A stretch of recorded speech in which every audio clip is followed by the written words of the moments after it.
श्रोते हो नमस्कार. संस्कृत साधना या आमच्या यूट्यूब चॅनलवरती आपले स्वागत आहे. आमच्या चॅनलवर आम्ही स्तोत्र, संस्कृत माहिती, व्रतवैकल्याची माहिती, पंचांगाची माहिती हे सर्व सांगत असतो. आपण जर आमच्या या यूट्यूब चॅनलवर नवीन असाल तर कृपया चॅनलला सबस्क्राईब करा. आज आपण मकर संक्रांतविषयी जाणून घेणार आहोत. जानेवारी 2024 या महिन्यामध्ये मकर संक्रांत आहे. तर तिचे फळं काय, तिचं वाहन काय, तिचं पुण्यकाळ काय व तिचं दान काय हे सर्व आपण या ठिकाणी माहिती पाहणार आहोत. ह्या वर्षी म्हणजे शके 1945 पौष कृष्ण तृतीया म्हणजे रविवारी दिनांक 14 जानेवारी 2024 रोजी उत्तर रात्री 2:43 वाजता सूर्य मकर राशीत प्रवेश करीत आहे.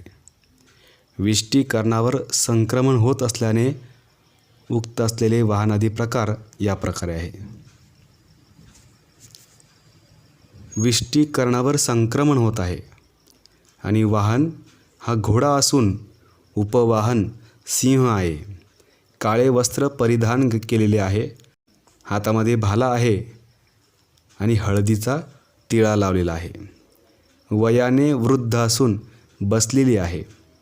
वासाकरिता दुर्वा घेतलेल्या असून चित्रान्न भक्षण करीत आहे.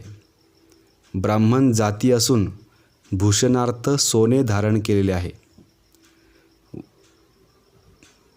वार नाव घोरा व नक्षत्र नाव महोदरी असून समुदाय मुहूर्त 15 आहेत.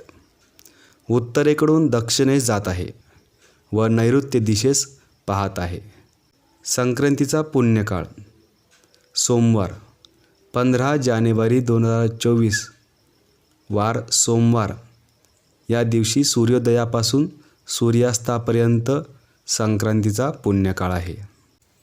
म्हणजे सकाळी 7:17 ते सायंकाळी 6:20 पुण्य पर्वकाळ आहे. संक्रांतीच्या पर्वकाळात दात घासणे, कठोर बोलणे, वृक्ष गवत तोडणे, गाई म्हशींची धार काढणे व कामविषयक सेवन ही कामे करू नयेत.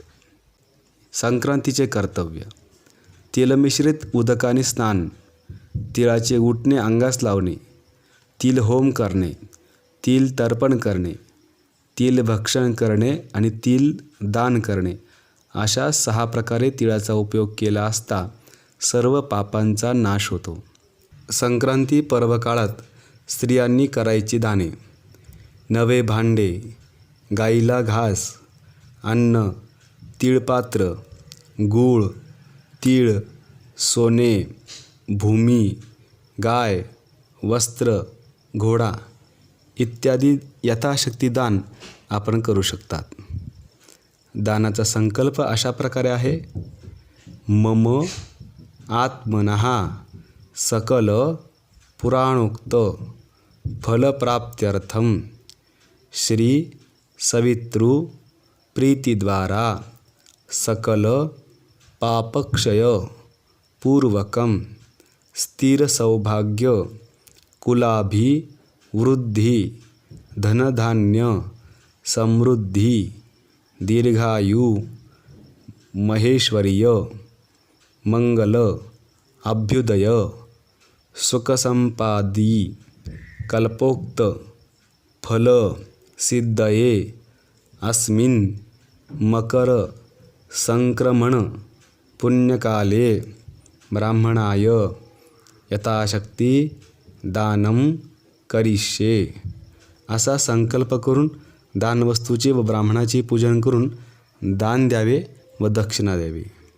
श्रोतेहो, दरवर्षी मकर संक्रांती संदर्भात ही संक्रांत अशुभ आहे अशा प्रकारच्या वेगवेगळ्या अफवा पसरवल्या जातात व लोकांना घाबरवण्याचा प्रयत्न केला जातो. अशा प्रकारच्या गोष्टींना कोणताही शास्त्रीय आधार नसतो. त्यामुळे त्या अफवांवर लोकांनी विश्वास ठेवू नये. धन्यवाद.